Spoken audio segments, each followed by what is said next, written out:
Today in the Premier League, there were 20 goals over three matches, many featuring relegation size. And the Showdown goalkeeper union suffered greatly. Will that continue in tomorrow's Showdown matchup? Let's find out next on the RotoWire DFS show.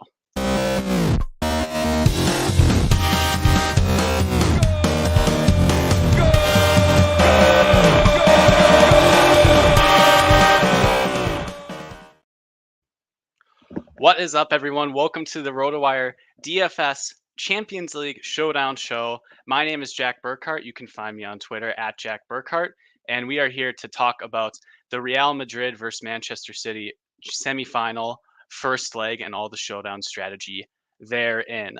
Hope you like the cold open. I wanted to try something a little bit different with one of these streams, see how it goes. Always very tough to balance getting the intros off right with the start live, but that is just lowly streamer problems. That is not for you to worry about.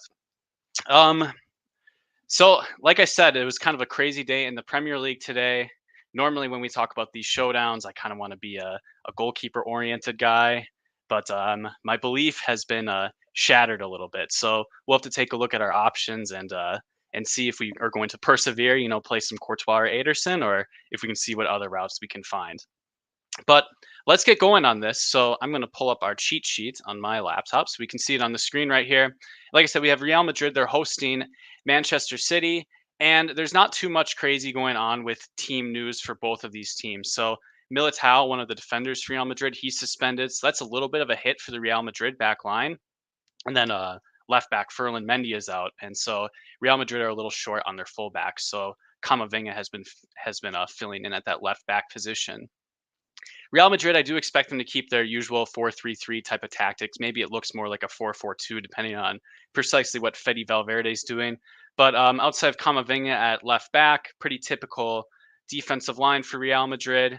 And then we're projecting a midfield three of Toni Kroos, Luka Modric, who I'm representing right now, and then Fede Valverde. And then in the attack, we have Vinny Jr. and Karim Benzema. So Vinny is going to be on the left, and then we are projecting Rodrigo on the right, but maybe we could have someone like Marco Asensio in there. Fortunately, Real Madrid, they usually bring out their starting 11s like 2 hours before lock, so you'll have plenty of time to poke around and discover anything you want about the formation. There shouldn't be any rush before lock on this one. So the visitors, Manchester City. We all know that Pep switched to this bizarre 3-2-4-1 formation, if it even looks like that. But the big news is that Nathan Ake, I think he re-injured himself over the weekend against Leeds, so he is going to be out. And so this means we are going to project a back line of Ruben Diaz, Akanji, and then Kyle Walker as a center back. I've looked at some heat maps for Kyle Walker, and he is going to be more defensively inclined, especially he's going to be on the right side defending Vinny. So Vinny has a ton of pace and he's super athletic. So Kyle Walker is going to be busy taking care of him. But Kyle Walker might be one of the athletic defenders who can actually keep up with him. So Walker will be defending a bit of the flank, especially when Bernardo Silva kind of ventures around. So that's not a very good offensive role, even though he's $3,200. I mean, if he's the last name that you're going to put in, that's fine, but I'm not going to recommend him for DFS. The midfield too, we're going to have Rodri and then John Stones. So John Stones has kind of ventured forward as a defensive midfielder. So that's kind of an exciting new role for him. Nothing much new with Rodri. He's just one of those random guys. He scores 3 points or he scores 20 and a screamer. That's usually when I don't play him. On the wings, we'll have Jack Grealish on the left, Bernardo Silva on the right. And then we are projecting Ilkay Gundogan, Kevin De Bruyne, and Erling Haaland. It was kind of surprising over the weekend. We had this situation where we thought that Manchester City were going to rotate a lot against Leeds, especially with Kevin De Bruyne having, injury worries. And most of these guys played, I think, over 80 minutes. I didn't double check precisely. Kevin De Bruyne played the whole game. So any fitness concerns about Kevin De Bruyne, I don't think those exist unless it's Pep and he's just not going to start Kevin De Bruyne for some reason. I don't think there's any reason to expect that, but we've learned to expect the unexpected when it comes to Pep Guardiola. But I think these guys should be good to go, and I would be surprised if these lineups deviated much for this. I'd be surprised if Riyad Mahrez started. I'd be surprised if Julian Alvarez and Phil Foden started as well. This seems to be Pep's preferred team in these sort of higher stakes matchups. One thing I was looking into with this, I was talking to Adam Zadroik a little bit. We were kind of debating the merits of an expensive Vinny Jr. So when we talk about cash, I'll get into that. And Adam was thinking that Vinny, he's a kind of expensive player in this slate. I think he's like 10.4K. I'll double check that. He's not expecting Real Madrid to have much possession. Real Madrid are minor underdogs at home in this game. But against Bayern on the road, Manchester City conceded most of the possession to them. And in a semifinal leg, there's no away goals rule. Manchester City, they're not going to want to, go into home having to have too much of a deficit to overcome. So maybe Manchester City will take a similar tactic to Bayern and they won't completely possess the ball like 60% of the time. I'm thinking maybe it's going to be a little bit more equal. And when I'm building my tournament lineups, I'm thinking, what happens if it's similar to Bayern, where we had some, Bayern Munich guys get nice floors. They were at lower costs in that game, but if Real Madrid gets to possess 55% of the ball, that could be good things for Vinny Jr. Maybe that could be good things for Rodrigo or Benzema. They get a few shots. Maybe Toni Kroos gets a few more set pieces. So we'll dig into all of that. But you're kind of going to want to think, how is this game going to go? Is Manchester City going to throttle Real Madrid? I somehow doubt that. Real Madrid, they're a bit older of a team, but they're also a very mature team. And it really does depend on what they set up. The alternative is going to be that it's going to be maybe City play a little bit more tentative. They try to strike quickly on the counter, and Real Madrid might have some possibility for some more floor points. Yeah, that's just my take on the formations. Let's get into it. So we're having some issues on the cheat sheets with DraftKings. So you can send all your complaints to them. Like I said, Manchester City, they're slight favorites. I mean, it's close to a pick 'em, but Manchester City are slight favorites away to Real Madrid, 43% to win, and then Real Madrid are 30% to win. And I went to DraftKings Sportsbook, so I couldn't figure out precisely how to work, how all the formulas and stuff work, how we get the implied totals and whatnot. But I just pulled some numbers from DraftKings Sportsbook. I have them on the ticker down there if you kind of want to get a feel for what we're looking at for a score for this game. So, um, well, the ticker is now going past. All right, it is coming back, fortunately. So we have both teams to score as yes, that's at minus 175. So we are going to think both teams are going to score. And it seems slightly unlikely for either team to keep a clean sheet. It looks like Real Madrid about 20%, Manchester City maybe 25, 30%. I'm doing this math on the fly here. And it's looking like Manchester City, about 2 goals being expected by the odds. And Real Madrid, it looks like the odds are expecting them to score 1 goal. So definitely it's sort of the Vegas, the bookmaker view on this game is that it's going to be a 2-1 victory for Manchester City. And I'm going to expect a lot of our lineups to look like that as we go through. So you can look at those on the banner. That's for your viewing pleasure. Let's take a look at the goal score report. We're using the RotoWire cheat sheet. You should subscribe, do all of that fun stuff. You can get a 2-day free trial if you're not subscribed already. It's one of the best efficiency tools out there for soccer DFS. But as we see, we have 2 likely goal scorers. We got Erling Haaland. He's 11,000. That's pretty expensive on the road in this spot. And he's minus 125 to score. I think he's going to be popular in tournaments. He always is. It's kind of just tough to gauge, precisely what his ownership, his utilization is going to be. If it's like 40%, he might be a good value. If it's like 60%, I'm going to want to fade. And it's very thin margins there. I might let price dictate that, though. 11,000 is going to be tough to afford on this slate. The other striker on Real Madrid, we have Karim Benzema. He leads the line for Madrid. He is much cheaper at 9,200 and just slightly less likely to score. So 10% lower. He's plus 130 to score. Both these guys are the penalty takers. I think in a post-game interview, there's a bit of a ruckus about what happened with the Manchester City penalty taking situation.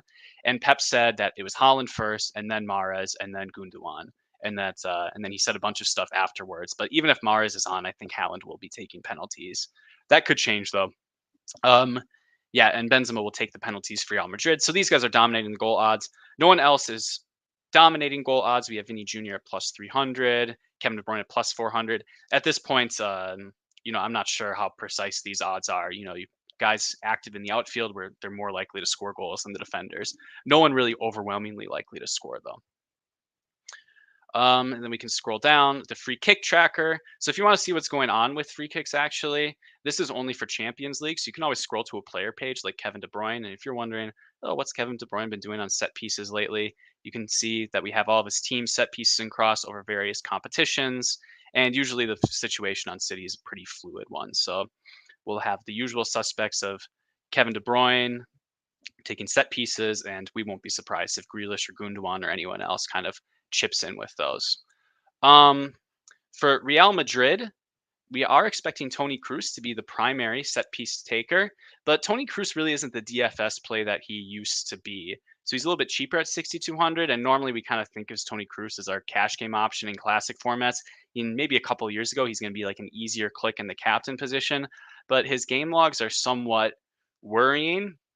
He doesn't really have much of a ceiling, and when you have players like Kevin De Bruyne and Vinny Jr., guys who can really hit a ceiling, feels like you're you have kind of a thin way to get there with Tony Cruz. You need those two guys not to smash. You need Cruz to do fairly well himself.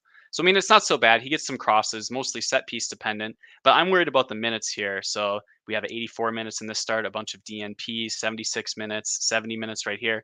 So I feel like Carlo Ancelotti is going to want to play his best players. So I'd be surprised if Tony Cruz came off at 60 minutes. If he is, maybe something's going wrong in the game. But he's just not. He just doesn't really have that great of a ceiling. But he will be taking some of the set pieces. Um, One thing that could happen, I wouldn't be surprised if Luka Modric chipped in. Maybe David Alaba takes a random one. That's probably going to be outlier. But Marco Asensio, if he starts, then that's really going to hurt Tony Cruz's floor. If Marco Asensio splits set pieces with Tony Cruz, then Cruz, he's probably going to be subbed off a little bit early. Asensio will too, but they'll sort of cannibalize each other's DFS value. So that's one thing that you're going to want to be on the lookout for. Whew, all right, let me take a drink quick. That's a bunch of stuff, and we haven't really even talked about DFS. So let's dig into this. As usual, we're going to start talking about cash games, and that just helps us get a feel for what the field is going to do. I don't know, Showdown Cash is not my favorite format, so I'll do my best with this and give you a few ideas, and you can use these tools and work from there. Happy to discuss this stuff in the chat in the Discord as well. So I think the most natural thing that we might want to do is to make Kevin De Bruyne our captain in cash games. Manchester City are slight favorites, probably going to be equal possession. So let's take the guy who is very much actively crossing, one of the main attacking threats. He'll have set pieces. Kevin De Bruyne really does it all for us. He hasn't been scoring as many goals as he has lately, but he can hit a killer floor. I think he had 20 floor points against Leeds. Real Madrid are a bit better than Leeds, but you're kind of thinking a 12 to 14 point projected floor for Kevin De Bruyne. He feels mostly matchup proof in these spots. And at 9,600, it's fine because I think we don't really want to play. Well, personally, I don't want to play Erling Haaland at 11,000 in cash games when he's only minus 125 to score. When Manchester City aren't probably going to have 60% of the possession or more, it just feels like you're spending a lot of money for a guy who, his median outcome, plus or minus 10%, is scoring like 16 points if he gets a goal or six otherwise. I feel like he could be a big anchor to your lineup. And I think there are ways that maybe you can make up floor points otherwise if you don't play Erling Haaland. You can just use your salary to improve other spots. You don't have to punt with someone like Rudiger. So Adam Zdroik, he has an article on the site, and he was talking a bit about Vinny. And the thing about Vinny Jr. that might be a little bit frustrating is that he doesn't take any set pieces. But I think he supplies a lot of open play value, even if he doesn't have a lot set pieces. And I'm looking to play him in cash games at 10,400. Maybe that's a little bit, I'm playing scared a little bit because I expect him to be popular. But I do think he's one of the best plays. So if we take a look at his game log, he's got to be one of the most informed players in Europe. So we're just goals and assists constantly. So this is covering lots of La Liga and Champions League games. So he's chipping in a lot with assists, getting a few goals. And, you're looking at, a few shots, two or three shots, two or three chances created, a few crosses, and a few fouls drawn right there. And if we take a look at what his per 90 statistics are, he's going to be playing 90 minutes most of the time. And in La Liga, we're looking at 2.5 shots per game, 2 shots assisted, couple crosses, and a few fouls drawn. I feel like a 10-point floor is something that we can project. But if you sort of look a little bit more closely at these numbers, we have 16 points with an assist. That's like a 9-point floor. Feels like if, these assists were taken away from Vinny, I would be a lot more nervous because then I'd be looking at like a 6-point game, an 8-point game, an 8-point game. I still think that's pretty good though, because if Real Madrid score that goal, Vinny is likely, probably not like a majority likely, but he's the most likely Real Madrid player to be contributing to it in some way. So I definitely want a piece of the Real Madrid attack. So I think Vinny makes some sense in cash games. Scrolling up here, what else do we have? Yeah, so I think you're going to want to captain Kevin De Bruyne. I wouldn't captain Vinny, but I want to use him in the flex. And then in this sort of construction, we're left thinking, what are we going to do with the rest of our spots? Benzema, if I'm captaining De Bruyne, I'm going to have to punt at one of my spots, and I'd rather not punt because I think there's some decent mid-ranged options that we can use, but it's never really wrong to take a home penalty taker, a home striker in cash games. So you can certainly consider Benzema. I have my eyes on Jack Grealish down here at 7,600. I think Grealish is going to be a pretty good play in this spot. I feel like he's more expensive in Premier League DFS. And in these situations where we're projecting Manchester City to have some of the ball, Grealish is going to be pretty active, creating chances for his teammates. He's going to be drawing a few fouls. I think he has a pretty good floor. I feel like he should be priced at least as much as Rodrigo in this spot. So because he's a little underpriced and because he has, goal upside and he can get floor, I feel like he's a pretty comfy click from a cash game point of view. So I think Grealish is a very good play in all formats. Certainly like him more than Rodrigo. Bernardo Silva. I feel like most of his duties are a bit more defensive in these types of things. He'll still attack, but he's a busy player. He does a lot for the teams. Maybe not necessarily the most fantasy friendly stuff. So out of this range, I like Jack Grealish in cash games. And then we're scrolling down. So if you do De Bruyne, Vinny, Grealish, then how are we going to fill out the rest of our lineup spots? You'll have about like 18,000 left in salary. So I went in and I did click in Tony Cruz. If I'm just looking at all of these options, I feel like he still is the best play. You can just get, maybe 6 points with upside that he gets a few more corners and he gets a few shots. I feel like there's no reason not to take the primary set piece taker if Marco Asensio isn't in and just put in Tony Cruz in utility in cash games. It seems fine. You don't need to, hit the 90th percentile outcome in all of your spots. Cruz will just offer some points. So I'm not going to overthink that. I like him more than Fede Valverde and Luka Modric. Luka Modric is coming off of a thigh injury, so his minutes might be limited if you're considering him in tournaments. And then another name you can consider, you can look at Rodri or Ilkay Gundogan. Gundogan's going to be a popular option after bagging a brace against Leeds. This is, of course, after on the show I said he's not getting many touches in the box. So Ilkay Gundogan takes 3 shots, one of them a missed penalty, and then his 2 other shots on goal, of course, go in. So, that's what I get for speaking poorly of Gundogan. But I think he's a solid play at 5,800, especially in those, game scripts where we think that City are going to keep the ball. One name that we don't see on the cheat sheets necessarily are the goalkeepers. So the pricing on the goalkeepers, we have Ederson because he's a favorite at 6,600. I am not super enthusiastic about Ederson at 6,600. On the road, I feel like Real Madrid are more likely they're going to pick their spot, they're going to pick their shot. And Ederson just doesn't really get a lot of saves. So it kind of feels volatile. I don't want to pay up for the away goalkeeper in this situation, especially if I have Real Madrid attackers in my cash game lineup. I don't think there's a lot of upside. I think you're just accepting a lot of downside for not enough equity. I'm a little bit more enthusiastic in cash games for Courtois, 5,600. If Manchester City take a few shots from distance, we've seen it a lot where Courtois can pick up a lot of saves. So even in like a 2-1 outcome, maybe Courtois can offer us, 6 to 8 fantasy points. And then of course there's upside. If Real Madrid win, for example, he'll get that extra 5-point bonus. You have to compare him to the other options in his price range. And I mean, would you rather play Gundogan or Courtois? Well, you can play both, but it seems pretty close. I'd rather play Courtois than Rodri. Famous last words, he'll score a goal. And I'd rather play Courtois than, Carvajal or John Stones. These guys really don't have much of a floor and usually don't hit their ceiling. Courtois is just more likely to hit a ceiling game more often. So I like a lot of these mid-range guys for cash games. If I had to rank them in order, I would probably say Cruz and then Courtois and then Gundogan. But you can certainly just play all of them if you'd like. If you're going to play Benzema in cash or you're going to spend up, on Haaland, you're going to have to investigate the punts a little bit. I mentioned Kyle Walker. I don't want to play Kyle Walker. I'm a bit worried that Vinny Jr. might take him into the torture chamber on that flank. So that's not necessarily the most fun play. And there's literally no upside to Kyle Walker. Rudiger seems fine at 3,200. I looked at his game logs. He doesn't commit too many fouls. Fine. Feel like he's a set piece target as well, but maybe that's more anecdotal than like statistically inclined.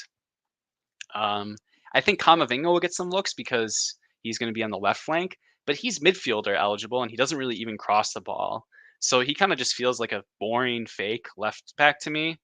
I've said this about Ben White, and he scored goals after this, so maybe you can pencil him in. But I really don't see much upside there. But there's also not much downside, and taking a flank player at home, that's never a bad bet. You're just talking about a last guy to fill your lineup because you want to pay up for Haaland, you want to pay up for Benzema. So I think those two are the reasonable options right there. You can just look at Rudiger, Kamavinga. I mean, Ruben Diaz as well if you have Kevin De Bruyne, because Ruben Diaz might be a bit of a set piece threat. Um, these are Champions League numbers, but a shot per game, that's not so bad. Maybe he'll get an attempt on a set piece, and there's a little bit of correlation with De Bruyne. So why not? We have Steve Proda, never fade Brout. He's saying never fade Holland. Yeah, it certainly feels bad fading Holland. Feel like I'm on the wrong end of fading Holland quite a lot. But in cash games and even in tournaments, I just think he's a little bit pricey for a guy that doesn't have much floor away.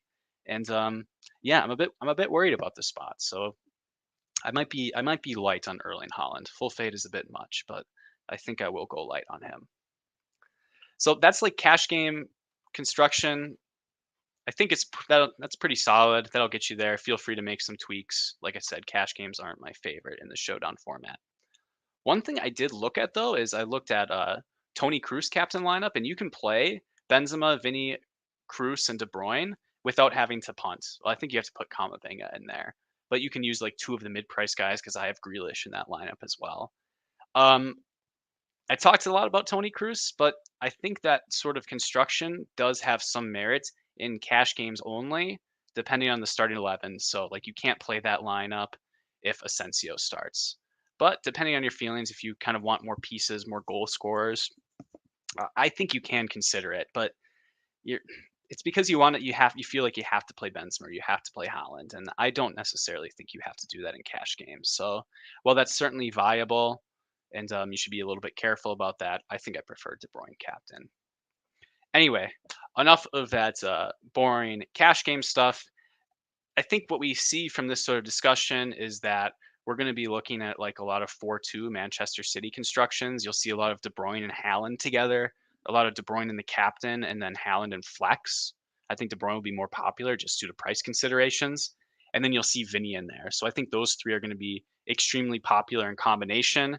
And that's not going to leave you with much salary to deal with. You can use two mid-range guys, but then you're going to have to punt. So I'm going to kind of consider that the chalky tournament construction, and it's certainly very good, right? But generally in showdowns, especially in larger fields, I would just kind of prefer to get off that build entirely and position myself in slightly different game scripts. So who's going to be the captain that gets us there in tournaments? I have a few ideas I'll share. I have a couple that I like. So I read Adam's article on the site, and he was talking about Karim Benzema, and he mentioned something how Karim Benzema, everyone kind of knows that he's reasonably likely to score a goal. He often goes slightly underowned, so I expect him to be a little bit underowned compared to Erling Haaland, but they almost have the same chance to score. And I've seen this anecdotally happen quite a lot. I remember in the Champions League final last year, everyone was talking about playing Mo Salah in the captain, or no, or I think it worked out so that who was the favorite? Real Madrid were the favorites, so people are like, "Oh, let's play Mo Salah in the captain to get a little bit different." And it worked out that underdog Liverpool, Mo Salah was a more popular captain than Karim Benzema. For some reason, he doesn't necessarily get there completely. So I do like Karim Benzema as a tournament captain. And there's a lot of ways that you can go. Maybe you're thinking about like a 1-1 type of construction. So you can play Benzema, Vinny assists, Kevin De Bruyne, Jack Grealish, and then you can kind of do whatever you want in the last two spots right there. You can play him with Courtois in the flex. I think Courtois is a perfectly decent play. And, maybe this game does go 1-0 for Real Madrid. They get that goal and they defend really well. So again, that's not the script everyone's playing for. Like I said, these odds are thinking Manchester City is going to score about 2 goals. So Benzema scripts, they just have a lot of different outs. If no one on Manchester City scores a brace, then Benzema might be the best captain just because he's a little bit cheaper than the Manchester City pieces, especially if Kevin De Bruyne doesn't score a goal. So it can be Vinny and Benzema combine, and then Grealish and Haaland each get a goal. Like something like this can happen where that might be optimal. Um, but I would be more thinking about captaining Benzema in situations where I'm writing game scripts where Real Madrid are going to win. So maybe like 2-1 Real Madrid lineups or 1-0 or 1-1 type of constructions. Those all seem pretty enticing to me. So I'll be taking some rips on Karim Benzema. And then I mentioned this Tony Cruz construction. It was somewhat appealing because I could fit in 3 really strong players in the flex. And that's something that a Kevin De Bruyne construction can't necessarily do so easily. The person who's priced reasonably close is Jack Grealish. He's 1,600 more. So that's going to cost you 800 more to captain compared to Tony Cruz. But you can build some pretty fun lineups. If you captain Jack Grealish, that's going to be a nice way to get Erling Haaland into your lineup. And it might be a slightly unique way to get Erling Haaland into your lineup. Like I said, I expect, Haaland, De Bruyne to be a very popular combination. And I expect De Bruyne, Haaland, just switch captain and flex. How many people are going to captain Grealish, though? I'm not so sure. I think he's just a little underpriced in that spot. I think he has some upside, so I think that automatically puts him in a captain situation for those medium-sized tournaments. Your sweeper contest, which is 400 entrants, and then even up to something of size 2,000. If Grealish gets a brace, he's going to be like 8% in the captain, and you'll be really live for a win right there. And it's not so risky either, right? Like I've done all these Galaxy Brains captains before. Grealish, he projects for 8 points, so I don't think I don't think it's a terribly risky thing.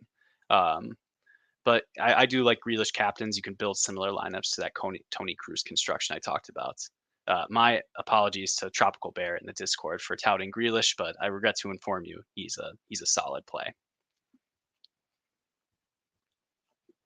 All right, Z Drewski, let's go, Jack. 30 minutes or it doesn't count.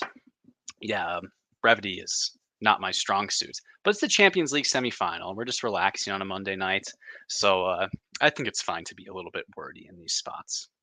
You can always put it on 1.5 speed if you want, although I think I do talk fast as it is. All right, let's talk about yeah. Sorry, Bear. Yeah, it's Grealish season. I regret to inform you. The King of the Pitch contest offerings, there's one of these $5 like 700 man winner take all King of the Pitch contest. So maybe we can talk a little bit about what strategies we want to take in that particular contest. So I played in the $25 King of the Pitch contest with Nottingham Forest, and I did this like Kaylor Navas captain. I left 800 on the table.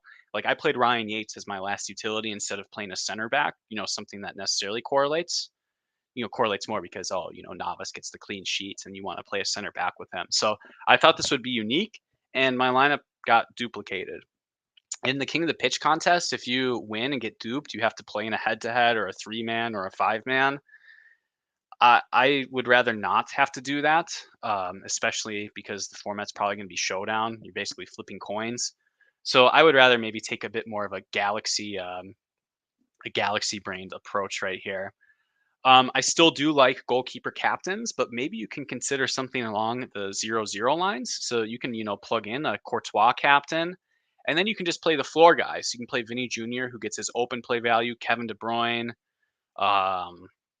Who else can we plug in here? We'll do Zach Grealish for Bear, and then you can plug in Ederson because he'll get his clean sheet points, and maybe he gets a couple saves in the script. And then you have like 7,000 left. So you can basically do whatever you want. Fine, we'll put in Tony Cruz. So something like that, a 2 goalkeeper lineup, it's going to be tough to spend all of your salary. So I think that will be fairly unique. It feels gross. Feels like this game won't be 0-0, but it is a first leg. If you do leave some salary on the table, you're less likely to get duplicated. And these double goalkeeper lineups can have pretty good equity. I think I'm convincing myself to keep the faith even after today, where my double goalkeeper lineups definitely they were in rough shape. But yeah, I think tactics like leave more salary than you feel comfortable with on the table. That's going to be more in play in a winner take all with 700 people. Using more esoteric captains pays off a bit more. Doing something like a Grealish, that pays off a bit more.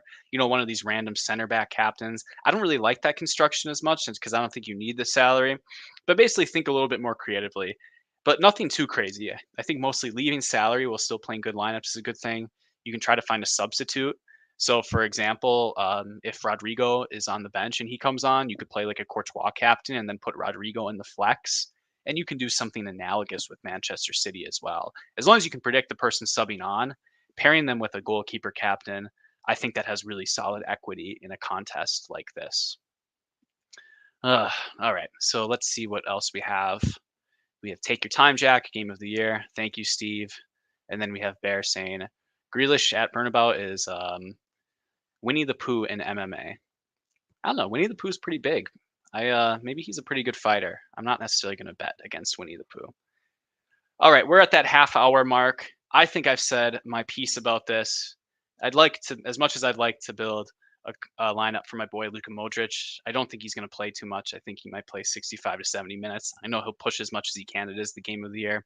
But thank you all so much for joining and listening to me talk a bit about Showdown. Hope you enjoyed. Please like and subscribe. It would be so great if we could get up to 1,000 YouTube subscribers on the RotoWire channel. I would be thrilled to have 200 Twitter followers, so follow me at Jack Burkart. And I would be thrilled if you joined us in the Discord chat, rotowire.com/chat. We're having a lot of fun in there, especially with these day slates. So look forward to you joining us. And yeah, good luck tomorrow, everybody. Thank you.